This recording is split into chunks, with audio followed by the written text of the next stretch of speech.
Si Catherine Bernardo panalo sa Seoul International Drama Awards.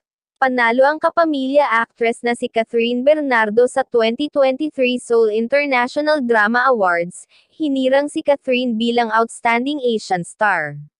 Ang Seoul International Drama Awards ang nag-iisang drama festival sa Seoul, South Korea na nakatutok sa iba't ibang drama trends sa buong mundo. Ngayong 2023 busy si Catherine sa kabi-kabilang project. May pelikula siya kasama si Dolly De Leon, A Very Good Girl. Ang totoong pangalan ni Catherine Bernardo ay Catherine Chandria Manuel Bernardo. Si Catherine Bernardo ay isang kilalang aktres sa Pilipinas.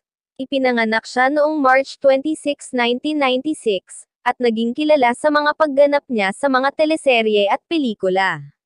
Isa siya sa mga pinakasikat na young actresses sa bansa at kilala rin sa kanyang pagiging bahagi ng Kathniel Love Team kasama ang kanyang on-screen partner na si Daniel Padilla.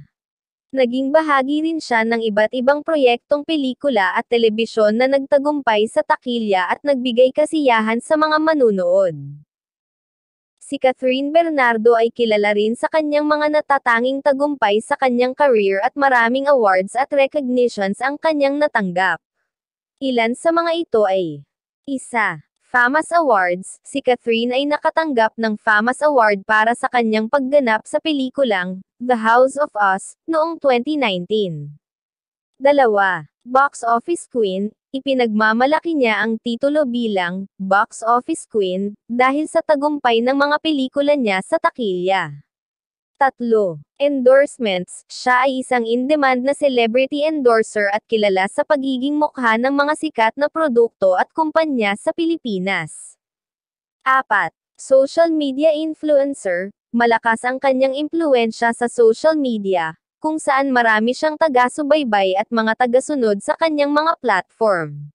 5. Philanthropy. Kasama ng kanyang mga proyektong pang-aktres, sumusuporta rin si Catherine sa mga charitable causes at advocacy.